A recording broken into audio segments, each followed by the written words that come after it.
Akkam jirtu hordoftoonni keenya nagaa keessanii. Egaa kuni naannoo kan keenyatti baay'inaan kan oomishamu tajaajila adda addaatiif kan ooludha.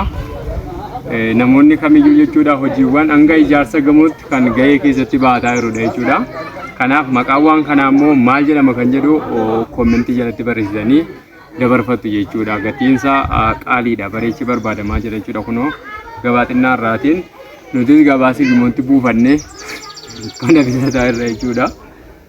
Kanaaf viidiyoo kana share godhaati waan naannoo keessan jiru beeksisaa. Kan biraa immoo Daandera wayana kagabaan argutti deeganga baba wayana kamoo bangautti neetiin dirsa deegaadha gammataa danuu wayana kagabaan argutti neetiin dirsa deegaadha gammataa yartuu wayana kaada daangautti gabaabinni gaariidha nullu